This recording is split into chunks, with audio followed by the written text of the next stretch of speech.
following announcement has been paid for by the New World Order.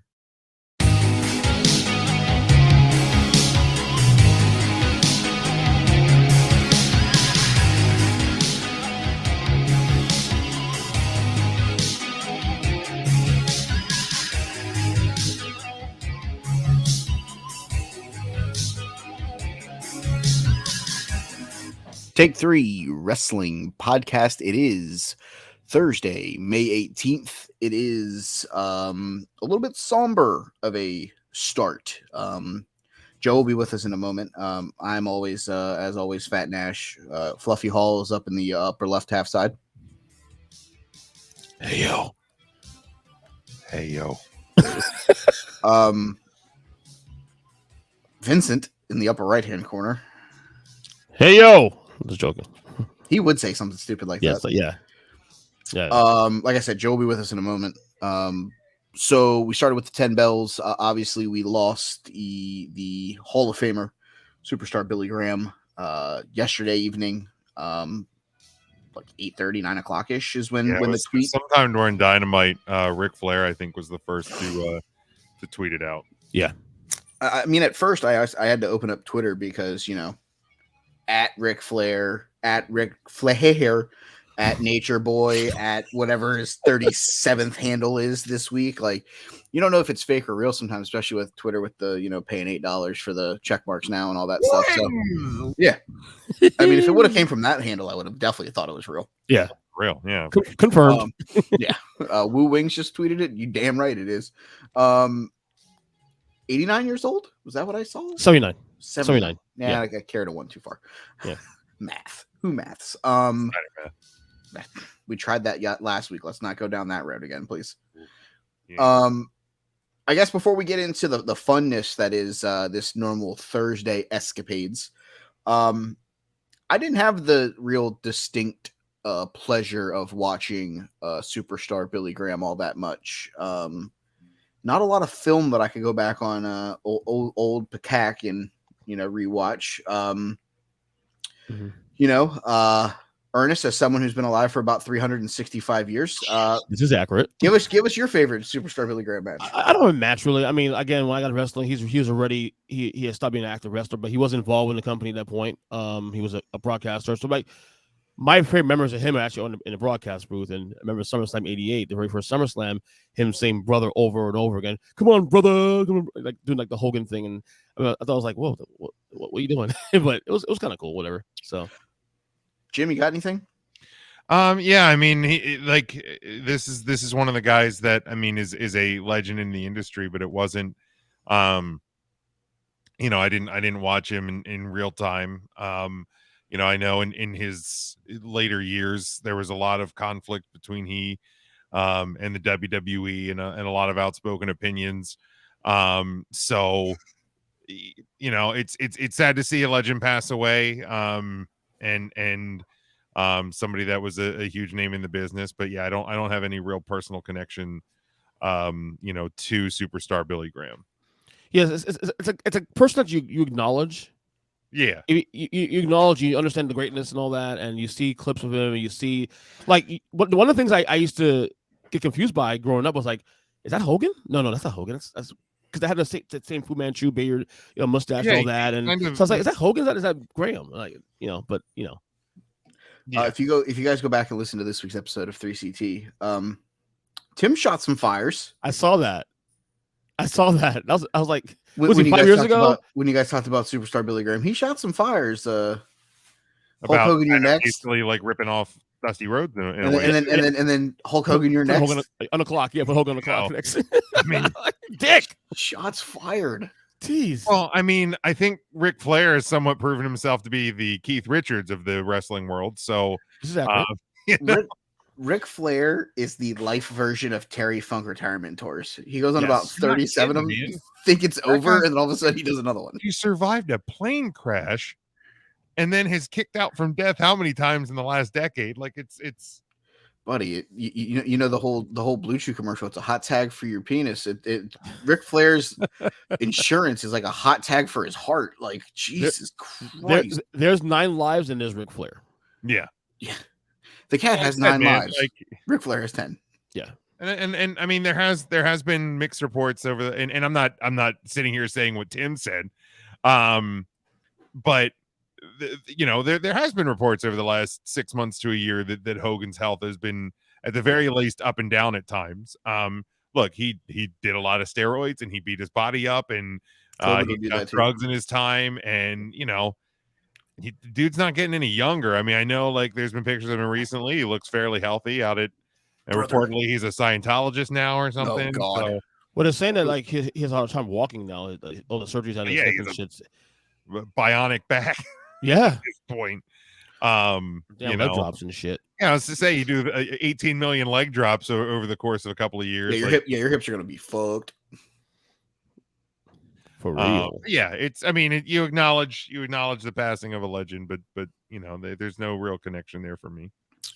Yeah, no, that was one of those where it's like it. Obviously, you know that he helped build the foundation for, the way that we've come to know professional wrestling. But none of us on this show were able to see or really be involved in a lot of the, I guess, run of him. And like I said, there's not a lot of film of a lot of not really his run available. Very easily to track down. So, obviously we started the show with the 10 bells. Mm-hmm. And now we kind of pivot to the funness that is the Take Three Wrestling podcast. 2.5 topics for tonight. Sure. We'll talk. Yeah. We'll spin the wheel, make the deal to close out the other half of the 2.5. We Steiner mathed. We are also going to discuss Bret Hart if he did not leave in 97 with the screw job.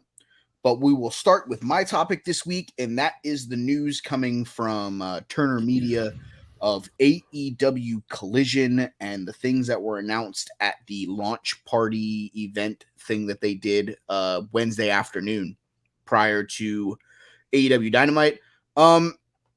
Before we get into the actual, I guess, news of the announcement, did Turner just decide to troll and be like, Tony Khan goes on and goes, I'm gonna make a big announcement next week. See, I'm doing my Tony Khan impersonation because I just opened up my eyeballs as far as humanly possible, and I'm trying not to blink while I have this conversation. This is really hurting my eyes. I'm really trying not to blink during this situation right now, and it really hurts. Fuck! Oh my God! How does he do this? How does he do this and not blink? It's cocaine, brother. It's gotta be cocaine. He's actually AI. He's actually AI. He's not. God, that hurts so bad. He's actually not even real. So he goes on last week and makes I'm going to make a big announcement, and then they're like, "Hey, about that announcement, we're going to make it like 6 hours beforehand." Well, but I think what happened there, because the announcement was made at the upfront presentation, right? So like, there was no way that it was going to be kept quiet for 8 to 10 hours. No. Because there's media and all of that there, so they might as well have leaked it, which I guess then the announcement became the dates and the locations, which makes sense. It was like June 17th. We still don't know that. So last week he announced an announcement. This week, during his announcement, he announced an announcement for next week as well, which is the location of the debut episode. So during that announcement, he'll have another announcement about the first talent signed for the show on the 17th, which will end up being just Phil peeling into the camera going, "Hello." They're just going to throw guys in that show and that's it. No draft and all that shit. We don't know yet. There hasn't been any formal declaration. I was going to say, I feel like this is as questionable as like life after the WWE draft. Like, what are they going to do with the tag titles? We have no fucking idea. Maybe I don't think they have any fucking idea. Yeah. Mike, do you have the dates for? I have the locations for the first. If you have them, just go ahead. So June 17th. We still don't know. That's going to be announced next week during Tony's next we'll announcement. We'll talk about that in a moment. We'll get to that. And then after that, through July, through the rest of June and through July, they go Toronto, Ontario, Hamilton, Ontario, Regina, Saskatchewan, Calgary, Alberta, and Newark, New Jersey. Is Calgary the finals of the Owen Hart Classic? Yes. Okay. I thought so. Yeah, so they had kind of tipped their hand in a way, and not that they've been like I joked on Twitter that this is one of the worst kept secrets, but they had When they announced the Owen the Classic. Owen Hart last week, and they said that the finals would be on a Saturday night. Yeah, it was either that or they were putting like a Battle of the Belts. Yeah, like they could have done a Honestly. special, but we were all starting to put the pieces together. Yeah, because we read, we do journalism. Yeah, the journalism. We do journalism. So let's pivot back to the 17th, opening night of Collision. You guys did this fun game on 3CT. Where are we going? Like, First show. I mean, here's the deal: if CM Punk is going to be on this brand on this show, it will be the United Center. Did you know they rehired Ace Steel months ago and he's working remotely? I actually didn't even know that. PW Mania reported that a couple days ago. I just saw it today. I was scrolling through some stuff. They hired him remotely and they were going to bring him back on the road, and they haven't done it yet because of fear of the ripple effects of. I mean, I can't necessarily blame Tony for that decision. I mean, for the record, there is nothing on the United Center calendar for June 17th. Now, they obviously wouldn't have this on there yet, but the date is clear. Okay. So obviously, I think Chicago makes the most sense. You guys made the comment, Mall of America. I think there's another island that they could go to. Where's that? I think you have a soundbite for that. We played it a little last week, or you guys played it a little bit on 3CT last week. I don't know what you're talking about. Backlash was in a Puerto Rico. Is it Trump Puerto Rico? Puerto Rico. I don't have that on the board. That was a huge. Damn. Oh, that was too funny last week. Puerto Rico.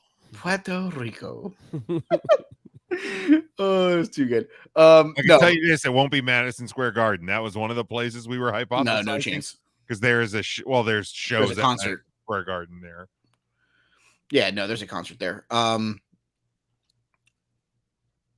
Now, just off the beaten path, okay? The first Saskatchewan is on the western side of. Is that where the first Canada show is of the brand? First Canada show. No, the first Canada show is the week after the debut in Toronto, Ontario. Fuck. Because if they were on the west side, I would say fuck it, go to crypto.com arena and just fill LA. I will say that because so for those that haven't listened to 3CT, first off, shame on yourself. Secondly, what couple of places because Tim did a journalism and they're in, so they're in Washington DC the Wednesday, so what would that be, the 14th? And then they're at Wintrust Arena, which is just outside of Chicago, the Wednesday after the debut. So we were kind of hypothesizing that they will be somewhere between BC and Chicago, the Midwest. So like Northeast Midwest. Now I will say again, this is just piecing things together. There is no event on the schedule at Barclays Center on June 17th. There is nothing on the calendar at the Wells Fargo Center in Philadelphia on June 17th. What about the Quicken Loans Arena in Cleveland? Let me look there. I'm looking at a few places. So the Rocket Mortgage Field House, which it is now called. Sorry, I got my loan companies wrong. My bad.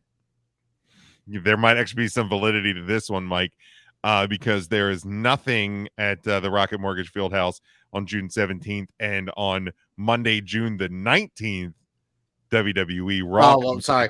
Let's go ahead and punt that one. That ain't happening. Why wouldn't it though? If you're Cleveland, why the hell not? Well, I mean, if you can get it, but I mean, I'm not necessarily saying that's going to happen. I think that could be an interesting play. I don't know the name of the arena in Milwaukee for the Bucks. The former Bradley Center. The land of 1,000 lakes, maybe. There's nothing in Hershey, PA. Ooh. On June 17th. I'm just saying that. Oh, I'm just saying, Tony. I'm just saying. TK, I'm just saying, dog. Do it. There's nothing in Pittsburgh. So there's definitely locations. Follow the cocaine, guys. Follow the cocaine. Wherever the cocaine's the best is where South Florida.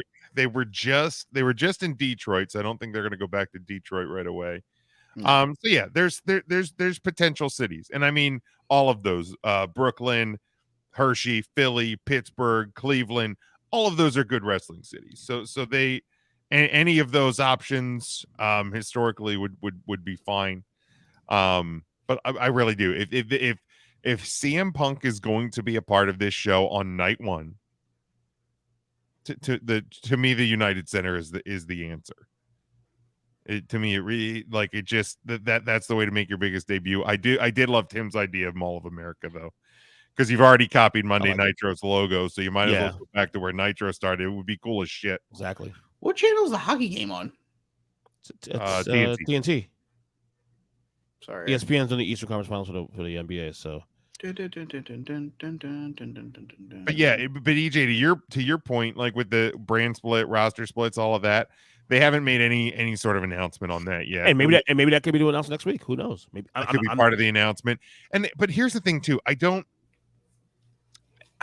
I think they will split up the roster. I mean, they've announced, so part of the press release, they announced Miro, Samoa Joe, Thunder Rosa, Hobbs, and Andrade.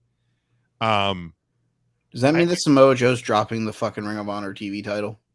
I mean, it should, but Thank Tony God. Khan presents wrestling. I can still see it making Ring of Honor stuff part of that show too. Also, God, to be honest with you, I mean, to get some shine, I guess. I mean, yeah, I hate that there's no separation between the two.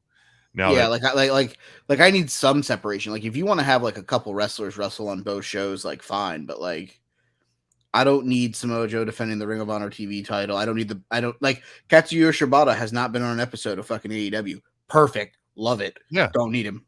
Yeah. And I love and you're talking to one of the biggest Katsuya Shibata supporters. I love Shibata. Right. Shibata is delicious. Exactly. Literally though, like I don't need him defending the pure title on an episode of fucking AEW. I don't think that AEW is going to do I don't think they're gonna do a hard roster split. Right. I don't think they're gonna do a hard roster split. I also don't think that they're going to like necessarily like publicly put out like these are the wrestlers that are going to be on Wednesday. These are the wrestlers that are going to be on Saturday, because I mean we're already seeing it in the WWE. I mean, also the only thing that's made Ryan mad in 5 years on 3CT is the fact that we're a month into the brand split and there's already purple line in the WWE. You know what I mean? So I think AEW is going to try to avoid that by just not saying these are your Wednesday guys. I think we're going to get an idea of who's going to be where, but then you're going to have the ability because they're all under AEW. There'll probably be a core group of guys on Wednesdays, a core group of guys on Saturdays, and yeah, sure. But like, here's the thing. Perfect example. The first alleged feud for Phil from Chicago when he comes back was Jericho. You're taking Jericho off. You're taking the Jericho Appreciation Society off of Wednesday night completely. Yeah, not a chance. That's stupid. No, of course not. No. You want as many people in that crowd singing Judas as you fucking can. Let's take him off of a show. No, let's just put him on both shows. Yeah, that song just went aluminum like 2 weeks ago. So exactly. Rampage is still a thing, right? Even after this. Yeah. So basically, we're getting 5 hours of a AEW TV. Correct. A week. Yes. Now they EJ, because I know you were not here. Dark Elevation Dark. They have officially that's killed off Dark and Dark Evolution Dark. No, I don't think they killed off both of them. I think they killed off one of them. No, I believe they're both. Hold on, I thought I saw something. I'll do some journalism. Yeah, I thought they were both down, but we need a journalism soundbite. Yeah, I just don't think that. I don't think there needs to be. Yeah, because look, I love WWE. I am a WWE shill at times. You don't say. But like, I would have never have guessed. I mean, really, when you look at it, like even now, like Yeah, you've already blurred lines. You made a separation of world titles, but you still have tag champions showing up on different brands. You have a SmackDown title on Monday, and you have a Raw title on Friday. Like there's just and like I said, you have all these dumb free agents, which we went out on length about the other week. Like there's just a lot of stuff that it just doesn't add up. It doesn't add up. It doesn't make sense. And like if I can rationalize with it because I watch every week and I know what's going on. But here's the deal: if I've never watched wrestling or haven't watched wrestling in 5 years, and all the other sports are done, and it's July 2nd, and I go, you know what? Let me tune into this Monday Night Raw thing, and I see a SmackDown champion on Raw and SmackDown tag belts on Raw.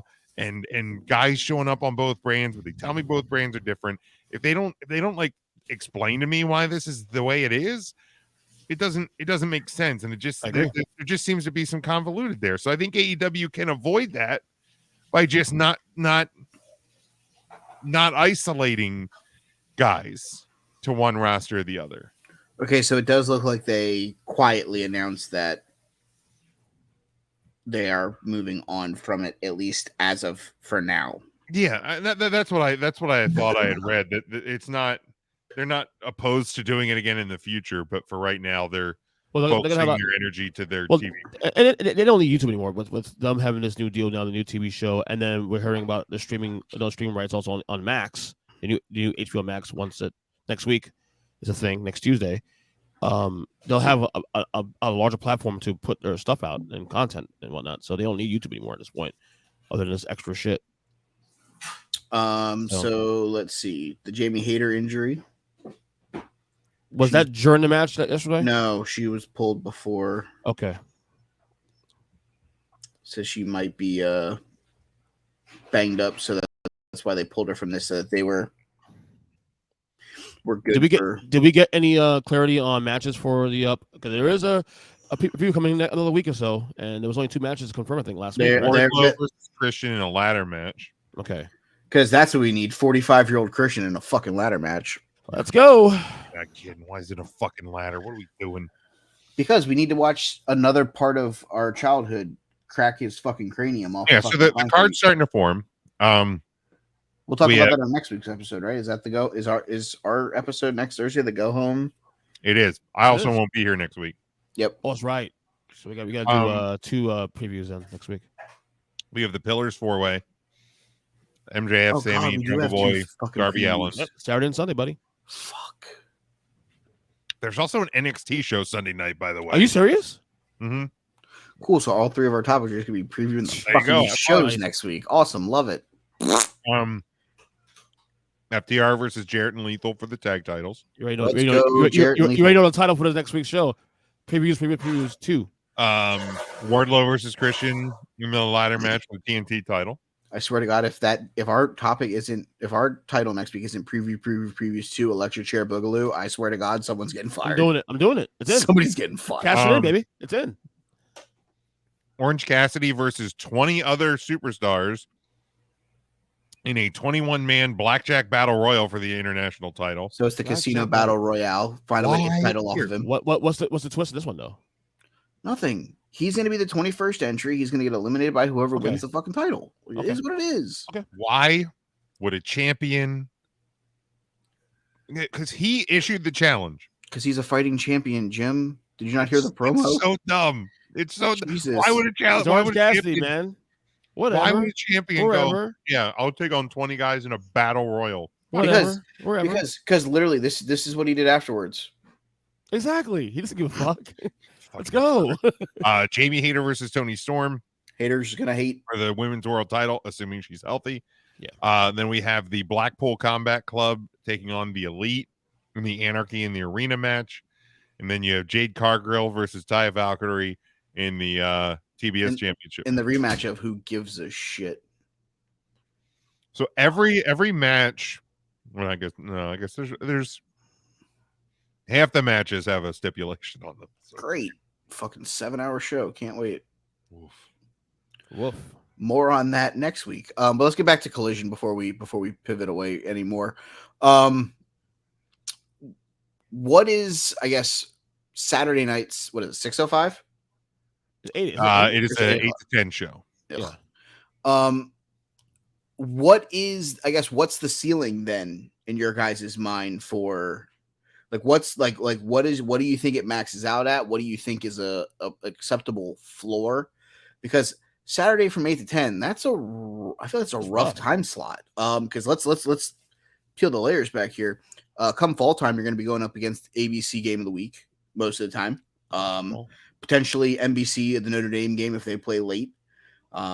Big 12 football. I mean, NBC is going to have prime time on Big 10 every week this year. So, literally, fall time, you're going to be going up against the Gambit, and then hey, by the way, when college football season ends, you're going to have NFL games on Saturday night. Right. So they're gonna have 3 months to launch this thing and really try to impress enough people to say, hey, listen, we have a show here June, September. Then they're fucked because, like you said, you have college football, you have the NFL, you have NFL. Saturdays, you're going to have other shit around that, but that you probably won't get any time to breathe until probably, say, February next year. Yeah, and then on top of it, even in by some stretch of the imagination, then you run into the holidays, then you run into everything else, and now you're going up against Christmas specials, the Thanksgiving parades. Like, next thing you know, you're going up against things that are almost impossible. So if you look at numbers, Mike, though, look at numbers in terms of so Rampage averages what between 300 and 500,000 on Friday nights. See, that's the thing. I don't necessarily want to look at you can bring up the numbers and that's fine. The numbers aren't for me because I feel like the numbers are always skewed. Like when you talk about WWE, like depending on who's reporting them, they're always skewed downwards because there's WWE hate. But isn't the numbers that's reported by Meltzer and guys are Nielsen numbers, not necessarily? I mean, unless I'm getting the report that's like copywritten by Nielsen, I don't believe any of what any of them say. I truly don't, because at the end of the day, 1.702. You know what? Fuck it. They got 702,000. Let's just round it up to 1.8. Yeah, of course. No. WWE does all the time too. But WWE has 1.702 and it's now 1.7. That's what I'm getting at. The Meltzers of the world like to round that number up when it's one company and round that fucker down when it's another company. And that's why I don't necessarily love reading the numbers from the journalists of the world, because it's skewed to whatever company that they feel that they want to push that week. Meltzers of the world, New Japan, they sold X amount of Wrestle Kingdom shows on Fight. Cool, but what was their number on NJPW World or whatever? Oh, we don't know that number. Then why the fuck are we reporting what a number is? Like, what the fuck? That's my problem. I obviously numbers is what they're worried about, them being Turner. Yeah, of course. But do they have do they go in with low expectations because it is a fucking Saturday night at 8:00? I think we also overrate numbers as a whole. I think what we realize is that, because remember, and Jim could speak this on too, especially too with a lot of wrestling, podcasts out there who, was saying AEW won't get a new TV deal and this and that, it'll be fucked. And here we do. They got a new TV deal. New streaming deal on the way now too. Also, clearly these networks care about one thing: content, and that's what Tony's willing to give them. Content. But here, let's peel this layer back then, okay? SummerSlam, Ford Field, August 5th, correct? What day of the week is that? Saturday. Right? It's Saturday. Right? Yeah, WWE's doing Saturday shows. Wow, very smart, by the way, for the record. Wow, can't wait to see what that fucking rating's like when they're in fucking Regina. We're just going to teabag all over that fucking show. Literally, you're going up against the fucking third biggest show of the year. Like, what? But it does. Yeah, that's why I'm saying. No, that's why I'm saying numbers don't matter. Right. Because you're going up against insurmountable things. You're not going to move the show to fucking Sunday because WWE's doing a pay-per-view on Saturday. You live with it. That's it. You just deal with it. And that's what I'm saying. That's what I'm saying. I don't think numbers is something that we can grade this on it being a win or a lose. And I go back to what I said way back too, also like 3 years ago on this podcast, that I think we underrate on-demand numbers too. Also, people like me. I watch other than pay-per-views. I watch on everything on demand, like after the fact. I mean, okay. Let's look at what the rest just the wrestling week is going to be I don't when want this to. show debuts. Don't even Okay. fucking tell me. I mean, ugh. 3 hours of Raw on Monday. Yep. 2 hours of NXT on Tuesday. Yep. Mm-hmm. 2 hours of Dynamite on Wednesday. 2 hours of Impact on Thursday. Mm-hmm. Is Ring of Honor an hour or 2 hours? I think it's most time it's an hour, but I could be wrong about that. And they're weekly TV now, right? Are they weekly TV officially? So an hour-ish of Ring of Honor on Honor Club. Okay. Friday, you have 2 hours of SmackDown, 1 hour of Rampage. Rampage. You have NXT Level Up. Then Saturday, you will have 2 hours of Collision. Mm-hmm. That doesn't count PLEs. MLW when they resume producing content. That doesn't count. Does the NWA still do a weekly? I think they do. So an NWA weekly. I've heard that doesn't count the New Japan show that airs in the US, which I think airs on Friday. Yeah.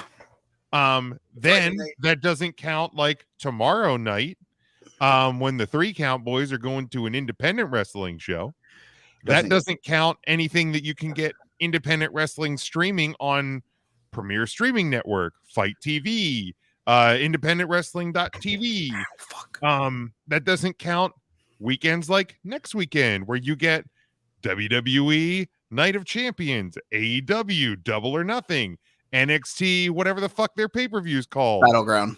Is it? I still can't believe that it's fucking Battleground. It is. But the week to week, there is fucking just 20, 25, 30 plus hours of wrestling just from across 6 days. Across 6 days. So it is virtually impossible to be a week to week every wrestling show viewer. Virtually impossible. Unless you're Dave Meltzer. Shit, I'm struggling to keep up with the fucking if somebody wants shit. If somebody wants to pay me to do it, I'll do it. Give me a call. Pay me a salary. I'll make sure I watch all the shit. But it tells you though, Jim, though, that these companies care about content. Well, right, and that's the thing. That's why every company has a YouTube channel. Every company has social media. So like, if it's clicks, right, exactly. So, but there's always on-demand numbers, and the thing too, I saw a report last week that YouTube TV is the only TV service, like in the country, streaming or satellite or cable, that gained subscribers in 2022. Okay, only one. YouTube TV is the only one, and it's probably going to be the only one that gains it in 2023, also because of them getting the fucking Sunday ticket. Exactly. So, like, that tells you right there that traditional TV numbers, as much whether Vince Russo or Eric Bischoff or Dave Meltzer or vaginal dryness in a voice form, Brian Alvarez, wants to tell you these traditional numbers don't mean. Now, granted, for the only people that it matters are stockholders for these TV conglomerates and the TV people themselves. But as AEW has proven, because everybody wants to go, well, they started at 1.4 and now they're getting 700 every week. Well, guess what? They're about to fucking write a check that nobody is going to be able to count the number of numbers reportedly that are on this goddamn check. So from their media company. And EJ, I know I saw a tweet from one of your guys that is a known AEW hater that was talking about how like Warner Brothers been making a huge mistake. Was that Denny G? Yeah, by like putting this much money in AEW. But the point is, compare, and this is what I always tell people: compare what would air on those channels in those time slots if AEW gets pulled off the air. Big Bang Theory. It's gonna be fucking Big Bang Theory. It's gonna be reruns of House. It's gonna be Sheldon, dog. What do you mean? It's gonna be the Shawshank Redemption on a Saturday night on TNT. Turner Classic Movies, dog. You know what I mean? Like, double overtime, guys. So, like, the point is, like, AEW, even if they're not getting the same numbers that they got when the show debuted, they're still getting more than the alternative, and they're still near the top of the cable ratings. If people want to talk numbers, this is the shit they forget to write in the article. They're still near the top of the cable ratings on a consistent basis. Compared Now, to there's speaking, going of to be course, yeah. outliers. Election night, like, our election coverage, or State of fucking, Union. State of the Union, or like times when you're in hockey playoffs, basketball playoffs, World Series, whatever. But for the most part, AEW is near the top. And that's all that Warner Brothers cares about. Right. We need to get his mindset of comparing everything to years ago. Those days are over. And they're TV, never coming the back. way we look at TV, the way we look at content, it's Yeah. over. It's so different now. The problem is, and I don't think it's just television. I think it's 95% of things in general. Well, it's everything. Podcasting, it's the- you name it. Yeah. Well, no, it's the who's the better basketball player, LeBron or Jordan? Well, they played two completely different eras of the game. Right. We're in a completely different era of professional wrestling in the way that people look at it, and Great the way point. that people grade television, and the way that people watch the shows. Like, Yeah. you can't sit here and be like, "Oh, it's this guy because he did this, this, and this." Yeah, but he did it in a time where it didn't matter, or he did it in a time where Different defense rules. struck, or whatever the fucking bullshit, whatever excuse or reasonings that people want to make. It's just one of those where I look at it like, just because we do things differently doesn't mean that like it's not a success. I think success is putting on a good show, getting your live attendance to where it doesn't look like the building is like 3/4 of the way empty on a Saturday night. Like, I think we start with not to sound stupid, but I think we start with baby steps. I think you get through the Canada loop, because I think the Canada loop will sell out no matter who's on the show. Because Canadian wrestling fans are probably some of the most rabid wrestling fans in all of the world. They don't get a ton of like US based shows Nope. year So- in, year out. I mean, so like it's- WWE this makes is- 1 or 2 runs a year. I mean, this is the smartest thing they could do. They do the first show in Chicago where Phil comes back, and then you do the next 6 Saturdays in Canada. Yeah. This is fun. I mean, as much as I like to dunk on Tony Khan for doing stupid shit, like, this is the one that I actually kind of have to tip the cap and be like, hey, he got one right. Yeah, this is a smart play. This right here is a smart play. Collision is going to be a live 8 to 10 Yeah, live, right? live show. Okay. So I'll be watching. looking at the roster right now, Okay. and then we can move on. Give me, and no, you cannot take the cheap answer of Phil from Chicago. Give me 3 wrestlers that you want to be. I can't say the word exclusive because I think they'll end up on Dynamite at some point. Right. But if you want them to be the quote pillars of Collision, And let's go ones that were not announced in this press release. Correct. Miro, Samoa Joe, Thunder Rosa, Powerhouse Hobbs, and Andrade. Okay. I would agree with that assessment. So give me 3 that you want to be the pillar, I guess, of Collision, because obviously, the easy one on paper is Phil, and if Phil goes and his first feud is Jericho, Mhm. those are pretty easy ones that you want to be pillars. So Ernest, you go first. Give me a name. Look at it. Shoot. Claudio would be nice name on there for starters. Was he mentioned on there at all? He was not mentioned in Okay. the press. Yeah, that's a Claudio. That's why Claudio. Got some names that you actually know that people wrestling fans are familiar with. Okay, I don't hate it. The first name I'm going to bring up is a guy who I think is going to leave Double or Nothing with a title belt. And what more important place to put a title belt than on a new show?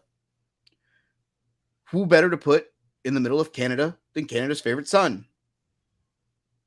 Christian. Oh, okay. It writes itself, right? I mean, if he walks out of Double or Nothing with the title, you'd be stupid not to put him on the fucking shows. Mm-hmm. He doesn't have to come out and wrestle every night either.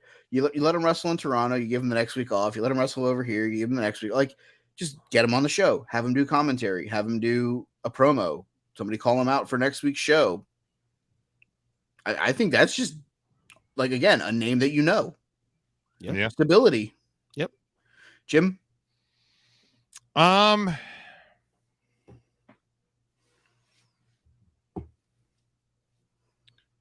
Man, if this guy wasn't hurt, I'd say Dante Martin.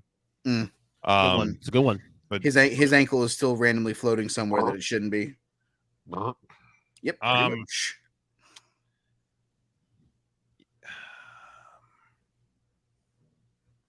You know what? If we're talking name and being recognized and all of that, I'm gonna go to a guy that's like similar to why like one of the first names announced and like the guy who was your first champion when the company started. But let's put Jeff Hardy on Saturday night.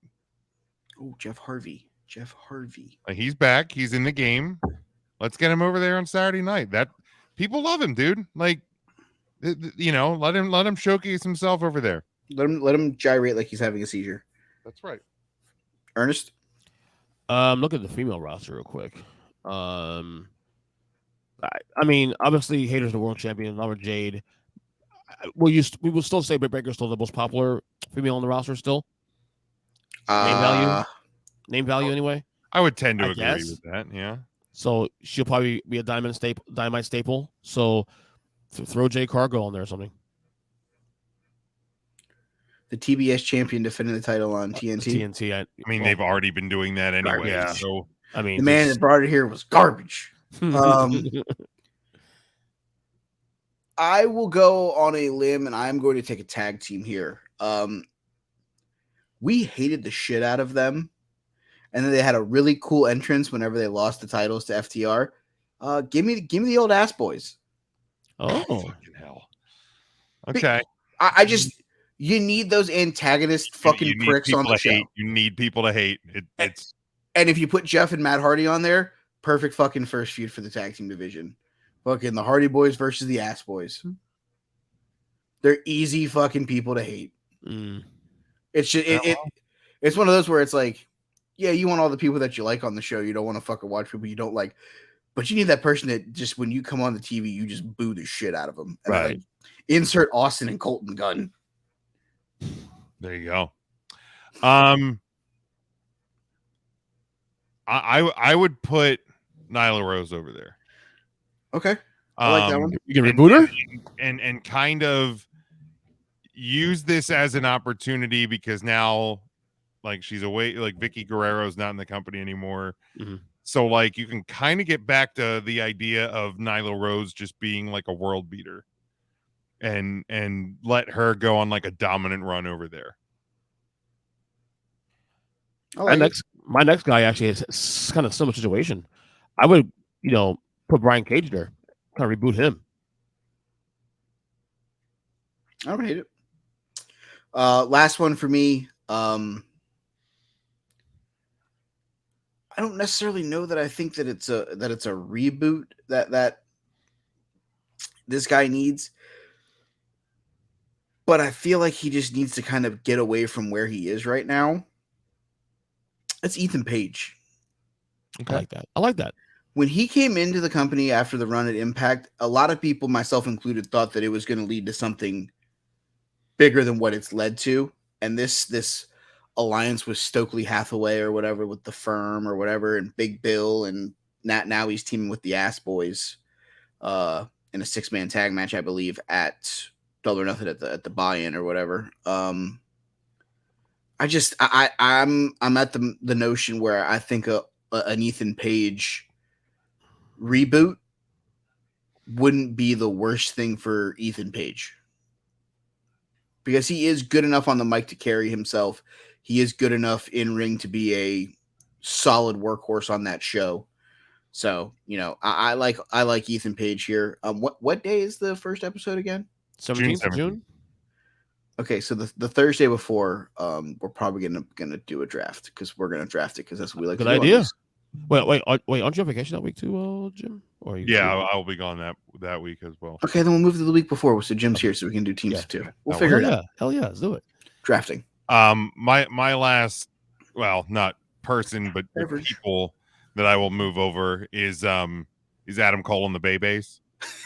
Yes. So move Cole over there, move Roddy Strong over there, and then when when he gets healthy or it's like a wedding thing or something or other, I would have Cool Kyle. I would have Cool Kyle show up there on a Saturday night. O'Reilly's. There it is. I would have him show up over there. Speaking of showing up, boy, what a more appropriate way to say I'm into this. But speaking of showing up, how was Fast X? It was amazing. It was everything that I wanted it to be and then some. And I really love the B plot with John Cena and the kid on just like this cross country getaway. Mm-hmm. It's just amazing. Anyway, all right, two things. I was sort of listening to the conversation before you let me on for the last like 2 minutes. So two things I want to say to at least respond to something Mike just said, and then respond to Jim's t-shirt because obviously I have to. One, Ethan Page is the Robert Roode of AEW. All that potential went fucking nowhere. At least his back isn't broken yet, though. So come on, we can pull up the nose on Ethan Page at this point. Like that's not very glorious news out of the Bobby Roode camp. That kind of sucks. That's a bummer. Yeah. Other thing, have you ever been to WWE in New York? WWF New York? I was there when I was a sophomore in high school.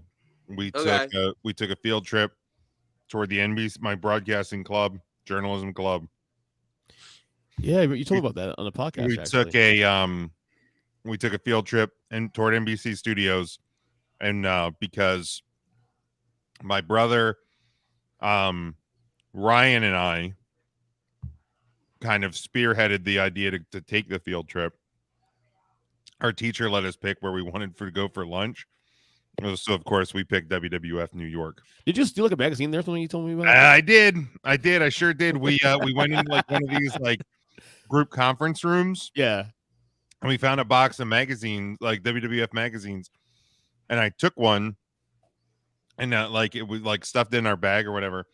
And when I was looking at it in the bus ride home, it was signed by I think Terry Reynolds, and I think they were gonna I assume hand them out at like one of the watch parties, right? But yeah, I still have somewhere. I still have a napkin as well from WWF New York. Oh, nice. Rest in peace, WWF New York. Where'd Joe go? I'm here. He does this. Don't worry. Don't focus on the black screen. Yeah, don't focus on EJ. That's racist, man. No, you can't say that. Don't focus on EJ. EJ's not black. We've already established this. Allegedly. Name amigos. No. Next topic. I'm good. You know what? Wait. Real quick story. The other day in the kitchen at work, someone said to someone, "Who's your favorite Migos?" And this man responded, "Casa." He's not wrong. Casamigos, sign me up. I need a drink. Jesus. Should I go get the tequila? I mean, it can't hurt, right? Don't die. Joe, don't die now. It can't hurt. All right. I'm excited about this thing, though. I know it's a lot of wrestling, but I'm really excited about this. The other thing I hope, for sure, I will watch the debut episode of Collision. My hope, and I don't know if they'll do it for the same reason WWE doesn't. My hope, even for the first episode, Jesus Christ, Joe, is that they, even if it's just for the first show, make the stage look like Monday Nitro. Please give me that for the first episode, because I'm going to be honest. Because I'm going to be honest, that's probably the only one I'm going to watch. I'm just being honest. I couldn't tell you the last time I watched SmackDown like in full. To be fair, right? It's not just it's the AEW thing. It's more so just a time. Dude, I'm already looking at my summer, and I'm already tired. I have so much shit going on. Like, it's insane. I went from like 0 to 100 all of a sudden, and I'm just like, how am I gonna live? I'm gonna die. I'm too old for this shit. I feel you. Working 7 days a week, playing baseball Sunday mornings, and potentially trying to plan a trip to Vegas. Yeah, I feel your pain, bud. Fucking hell, man. Can you imagine, like, this is one of those times where I would love to be able to, like, jump in a time machine and go back and find a pro wrestling fan who, like, sadly wasn't alive past 1985. You know, like, maybe he was a wrestling fan since, like, the 1940s and, like, literally, like, died an old man, happy and in the middle of Hulk Hogan's first run. But imagine finding that wrestling fan who is so content with his, like, 2 hours of wrestling a week on local TV and looking at this man and being like, one day, like 15 hours a week of new content. Like, From bro, one- you were- From one company. From one company. Yeah. And that's not even counting all of the on-demand stuff you can find. We just went through it right now for the weekly. I was gonna say. insane. For those of you at home, figure out who was late without figuring out who was late. Yeah. Yeah, we ran down the weekly schedule and it is insane. It's absurd. It's fucking absurd. This is my topic there now. Yes, My let's topic's let's Hey, give me a little Creed there, Mr. Nice, if you don't mind. Yeah, let's do a little what if here. Now we actually did this topic somewhat randomly 3 years ago on this podcast, but this is before Jim was on the show, and we didn't really elaborate. I like this what if talk once in a while. So I want to go into the bag a little bit here. What if Bret Hart did not leave WWF in 1997? As you guys know, controversy, of course, the Montreal Screwjob, the whole nine. Wait, Bret Hart left WWF in 1997? Well, did you ask the guy? Dude, I'm rewatching Raw. Spoilers. Fucking asshole. Don't worry. If you were actually watching Raw, you would have already been asleep. It's actually one of the. Don't say shit about what happens with Shawn Michaels. I think that man's gonna have a very long career that never has a break. An eye that goes that way. Anyway. No, I think he's straight for the entirety of the rest of his career. You know, he couldn't see it coming either. Don't worry about it. So I want to have a big roundtable discussion on Bret Hart, especially with Jim being here because Jim is, of course, the Bret Hart gatekeeper. Bret Hart Mark, want to call it. So let's have a little discussion about Bret Hart in 1997. What if he stayed, and how do you book him? Can I give the first big hot take of this one? Go right ahead, brother. You just got here anyway, so go right ahead. If Bret Hart never leaves WWF in 1997, he's still wrestling today. Probably. How old is he right now? Well, maybe not till today. No. He wouldn't be like wrestling every week on TV, but fucking Sting's jumping off of shit at least like once every 3 months. Here's what I'll say to you, Joe. Something like that. He'll definitely be more involved. He'll probably be more involved day to day in wrestling. If not on in the ring, certainly as an agent or somewhat on productions. Yeah, that I would for sure. Because that's the scenario. If he never leaves WWF, he's not in WCW where Bill Amadeus Goldberg decides to fucking try to put his head off his shoulder. Bret Hart is only 2 years older than Sting. Yeah, that's amazing. Yeah. Ric Flair just had his last match, and that man's like 105 years old. Well, I understand his last match so far. Ric Flair also has 10 lives. Terry Funk has had 37 retirement matches. Let's be honest. Ric Flair just had his last match until he has his next match. That's the like factually, I think Bret Hart would still be like. I mean, we'd at least see him like once a year pop up on AEW pay-per-view or like Saudi Arabia where they fucking try to book Yokozuna every show anyway. They could actually get Bret Hart. I feel like Bret Hart is probably one of, if not the biggest butterfly effect in history of pro wrestling. I got Jim. I agree, EJ. I agree. He's got butt in pro wrestling. Butt effect. Mike, what were you saying? Wait, the butterface? Butterfly effect, buddy. Yo, Natty's a butterface. Joe, take another hit and fall half.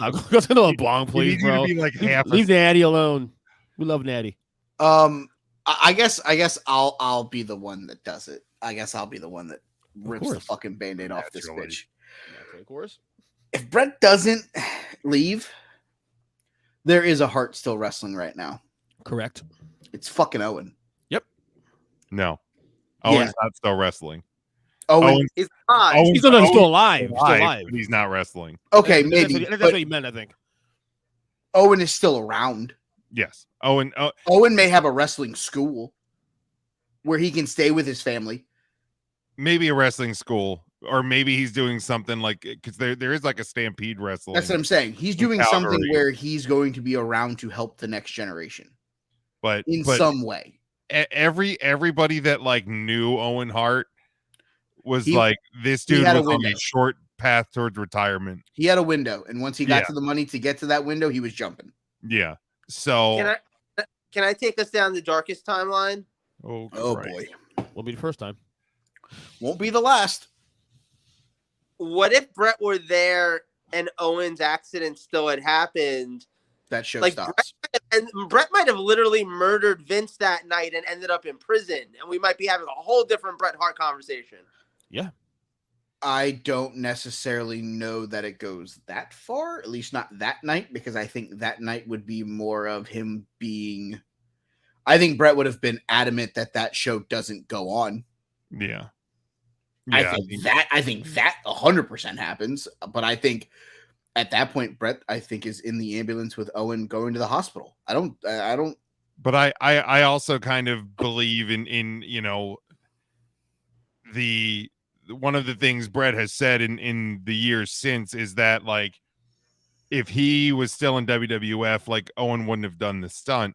And I tend to agree with that, mostly because too, if Bret Hart's still in WWF, I don't think we get the blue blazer. That's why I was saying that. That's where I was going. I think even if Owen is still in the WWF in 1999, he's still Owen Hart. Like, we don't get the Black Heart. We don't get like the Danger. he doesn't go to the Nation of Domination. We don't get Owen in the Nation, and we don't get we don't get the blue blazer back. So we don't even have the opportunity for him to be in that stunt. Does Bret Hart also staying at WWE also slow down Austin's momentum also as well too? No, I know Austin was going where he was going either way. No, that was what my second point was going to be, was if Bret gets out of Survivor Series with the belt, I still think he drops it to Shawn. I think he drops it to him at Rumble when it's not in fucking Canada. Or he loses straight up to Austin at Mania. One of the two. I think Austin's walking out of Mania with the title, no matter who the fuck he's It's very possible. It's very possible. Austin's winning that title at Mania no matter what. Let's be honest about that. Yeah, right. Here's one of the things that is wild. If they get through Survivor Series and they go on to the Royal Rumble, and that's where Michaels wins the belt, and Michaels is the transitional champion. He never gets hurt. Stone Cold. Shawn Michaels doesn't break his back. And by the way, that actually hurts The Rock's run, probably. It probably hurts The Rock's run. It also changes the course of Triple H. Yes. X-Pac. X-Pac probably doesn't even come back, to be honest. No. At least not until WCW goes down, and then who gives a fuck? The New Age Outlaws? You're talking about the Roadie and Billy Gunn. Like, the course of... And then if Triple H doesn't have the rise he does, or if it changes, I mean, maybe he still would have. But if he doesn't have that, if he doesn't take over DX, does he eventually become the Game? Does he get with Stephanie? Does the downfall of China happen? Does Triple H take over the company? Like, again, it's the fucking butterfly effect from this, man. Is insane. But I also think about too, you think about 98, 99, 2000, and some of the guys that came into the WWF, Jericho, Bowflex, Eddie Guerrero, Perry Saturn, Dean Malenko. Like, hold on, but Ken Shamrock actually in active competition? Like, some of those matches Bret could have had with those guys. Kurt Angle, we get the fucking dream match. But do you think guys like Eddie, Dean, Saturn, and Bowflex leave? Yeah. I could certainly see. I could certainly If see they're Chris piling Benoit. money, if they're piling money into paying fucking Bret Hart's contract, and they put that money for the four of them, if they walk into the office and say that they want to raise, they may not jump. I mean, the thing with Bret's contract is I know AOL was paying a bunch of it. If Bret Hart ends up staying, I think it's because he gets a rework deal for much less money. Well, no, over I meant time. WCW. I meant WCW. The money that Okay, I WCW see was what paying you're them. I'm- If they give a raise to the Radicals, do the Radicals leave? I think Benoit maybe have eventually come over. I was gonna say what a Because lot of Maybe their, not. Go ahead. a lot of their leaving was more political based, and they felt like But if you don't have- they didn't have support of the office. But if you don't have Bret there, that's one less person that's taking up Money, salary. Yeah. not just that. But it wasn't TV a money time. thing. TV time. He was on the TV Right. as much as almost as Hogan was in during his WCW run. This is true. So if you have two guys that are taking up that much TV time, and neither of them are in the world title picture, then next thing you know, you got to get your world champion on there for fucking 2 segments. maybe not all 3 guys go at the same time. Maybe have like one or That's two. what I'm saying. Guys I think, like Jim said, I think Bowflex may go, but I think Eddie stays. Yeah, but I mean, I think if Eddie would have eventually come over. Correct. I agree. WCW was going down no matter Well, what. no matter what, they were So, self-inflicted wound anyway. You know, so. yeah, I don't think you get the Radicals, but I think you get each one of the Radicals over at some point. To trickle down, as opposed to just one big I thing. mean, fuck, sign me up for that Bret Hart Kurt Angle dream match that we never got. Fuck Holy yeah, hell. dude, let's go. Yeah, so I think that's one of the biggest things is I think he would have had a long career, and even too because Bulldog had gone back to WCW. Then that's when he broke his back and ended up getting really addicted to pills, which eventually did his undoing. There are so many freaking horrible things that have happened that is, and look, it's not because Bret Hart left, but like because everybody kind of controls their own fate. But like when you look at it, there's a lot of things that change because of it. So yeah, I think he would have wrestled most likely a long career in WWF, and he'd be kind of one of those guys that you would break out every now and again at the later part of his career. And I think he would have transitioned into a producer role. So I guess let's ask the question. Are you thinking of the same question I am? Probably not. I don't know. Question mark? My guess is probably not, Joe. Let's get you ask yours, and then let's say it at the same time. Oh, no, let's not. 1, 2, 3. Mike, you go first. What's the question? Would he be running NXT right now? Ooh, With Shawn Michaels. I can see that, definitely. He might be. I mean, I get you'd still have Shawn in some way, shape, or form helping, but would Bret be the number one guy? Shawn might have ended up being. But see, I don't know, man, dude. And not to take it down a dark path, Shawn Michaels was on the road to disaster. Yeah, I was gonna say you go on that road. I'm gonna go that road. So if Michaels him getting hurt was almost a fucking godsend. Yes, it was. If Michaels doesn't break his back and doesn't miss that time, there's a real chance he don't find Jesus. He don't find Jesus. Right, like Michaels may not be here or in any condition to be involved at that level of a company. Involved, but be dead. No, he certainly could be. I mean, yes, but the way Jim was saying it, like he couldn't be, like he wouldn't be involved with the company in any way more than being maybe a Hall of Famer. Like he may not be part of the day-to-day operations in the fucking war room. But like, I mean, personally, like I would want Bret Hart helping run NXT today. Absolutely, yeah. With the shit that went down with stroke hand, with getting kicked in the fucking head. Like it amazes me, and I know he's done a couple of like classes down there, But it actually kind of, well, and I guess it's probably just because he lives in Calgary He and doesn't want to they're in- relocate to fucking they're Florida. in Florida. But it surprised me that they haven't tapped into him more. I'm surprised that they haven't built a fucking like an almost like a Canadian chapter of NXT with him being like. I mean, they have a Stampede Wrestling back in, like they did. I saw last month or 2 months ago the Victoria Pavilion, which is where the old Stampede used to run their shows. They did 1,300 people there, for their show. Like, yeah, do fucking NXT Calgary, man. Like, why the fuck not? So we weren't thinking of the same question.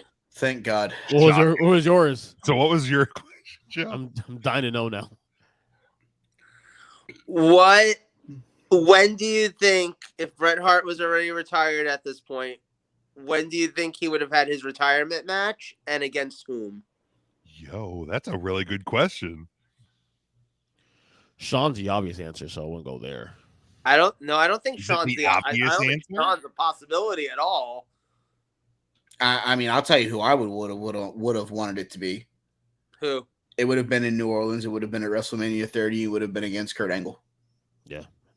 Fuck. Dude, that's real good. I was gonna say, like, I was looking at his age. He'll be, next year he'll be 66, so he'd be 56 at WrestleMania 30. And I don't need it to be a fucking 60-minute masterpiece. Give me a 15-minute fucking. Give me the intros. Give me those two guys going out, because that would probably have been the second or third time those guys had wrestled. Yeah, they would have had matches before. So I feel like in the I gave you the darkest timeline before, where Bret Hart ended up in prison. Let me give you the happiest timeline. Owen lives, and he gets his retirement match against Owen at some even if Owen had already retired himself and comes back. I was gonna say, I think he's Owen's retirement match. Yeah, I think he's Owen's last match. I think that match takes place at a WrestleMania, but I think Bret still has. You actually, when that match happens, Maybe I think like you can get Owen back for Bret's match. But when that could have happened if you do an Owen match? Mania 20. You do it at the Survivor Series that was in Canada a couple years ago. You do it. No, when you do it? 2019 when we were doing the Big Four in Toronto. That's what that's the one I meant. The SummerSlam. The SummerSlam. Survivor Series. Because they had that steel cage match was at SummerSlam. Their best match. Yeah, and no, because look, that's the original family drum. That's the OG. It's like the Maple bloodline. You know what I mean? Like, it is the Maple bloodline. Jesus. EJ, give yours. I'll give mine then. No, mine was Angle too. Actually, mine was Angle as well. Something you're not used to hearing from your wife. Give yours. Can you come up with a different one if we're like kind of trying to do this? I'm trying to think of it now because I had Angle's mine also too. Because Jushin Thunder Liger. Or did you said maybe Michaels, right? Did you say Michaels? Michaels was the obvious answer. I said I didn't want to go to the obvious one. That's not an obvious answer for the record. Well, so then take the obvious answer to you.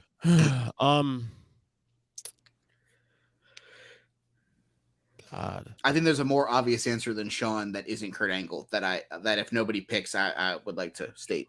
What? I'm trying to think of there it is. What? There it is. Austin? Yeah. Absolutely. Now granted, it's a question of does Austin want to come back to do that? So no. I can see that being Austin's retirement match in the same vein that The Rock was his retirement match in 2003. Okay. The Rock, again, we just stated The Rock may not be who The Rock is if Bret is still Owen's still alive. So Bret is being. I don't know that Rocky or Triple H are the ones that I would question. It's the guys after them that I'd be more like, do we get the, like Jim said, do we get the New Age Outlaws? Does Waltman come back? Like the way Rock and Triple H progressed, they may have progressed slower. Yeah, those guys still fucking were getting TV time. You'd hope, right? There, you'd think. But remember, they did the first time with Rock and Mafia thing that failed. Reboot. It failed because of that stupid ass fucking haircut. Yeah, that too. But once Hart was the picture, cut that chip head off your head. Between Hart being on the picture and then Michaels getting hurt, 98 was wide open. Because you needed heels. So I don't disagree. I love the Austin answer though. I would have said something like maybe like Scott Hall maybe. I haven't seen that. Little Razor Brett rematch from like Royal Rumble in '93. Yeah, but I think that match happened somewhere else. I don't think that match is his last match. No, probably not. But I can see that match happening though again.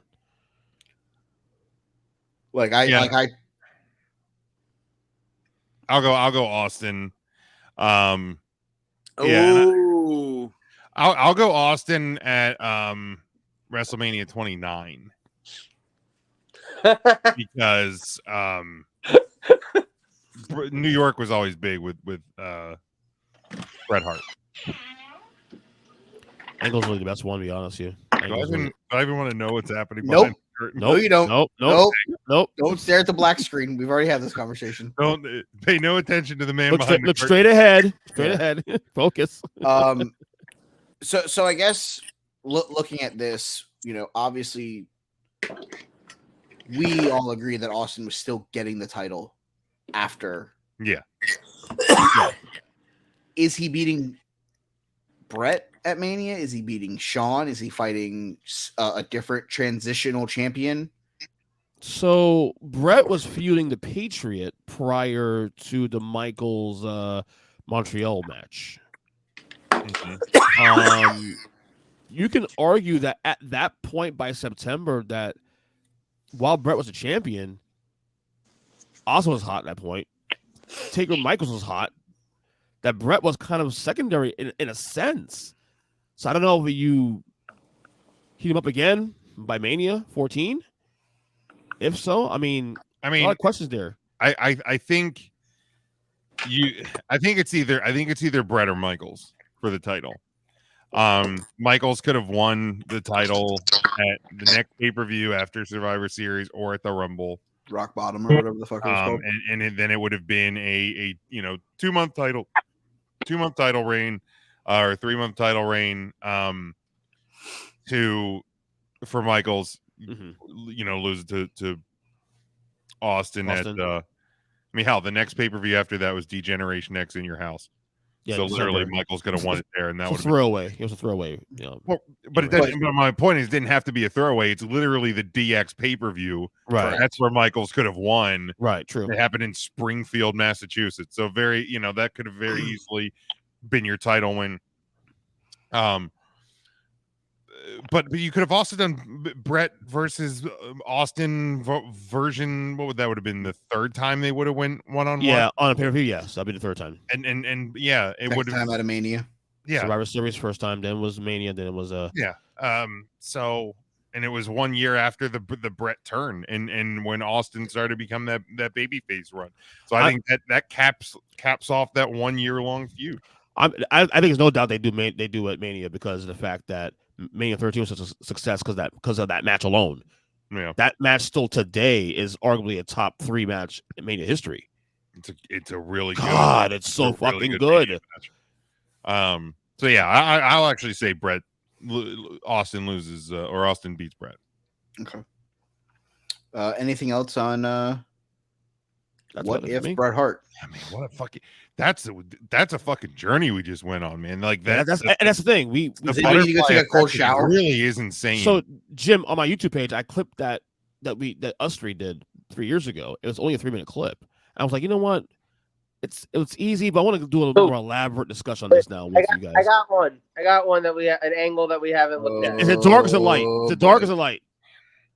It's light. Okay. Gay man just said angles. I'm a little worried. That's what she said. That's not what she said. You guys think if Brett had stuck around in WWE and he was there and in good favor, maybe even part of creative, yada, yada, yada, when Davey Boy Smith Jr. and Tyson Kidd first came into the company and Natalya, would they have maybe lasted longer? Would they have gone more of a push? Would that have been absolutely was influence? Absolutely. I don't know that Davey Boy Smith Jr. was ready. 2008-ish they came in, 2007-ish. He was very green in the ring. Like I think Tyson was ready. I don't know that Natty was ready, and I don't think that DH was ready.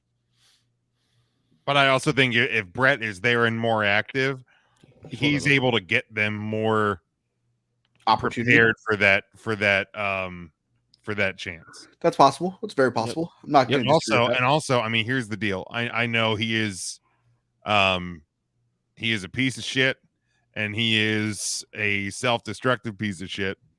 But if Bret is still on that level with that company, there is a possibility, albeit a small one, that you don't have the personal derailment of Teddy Hart. Because Bret, at least at that level, again, WWE signed him at 17.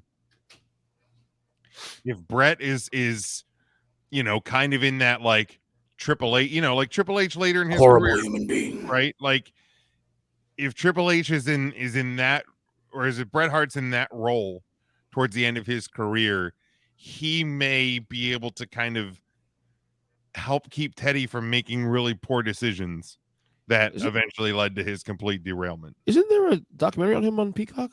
Horrible human being. Yeah, and it's fucked up.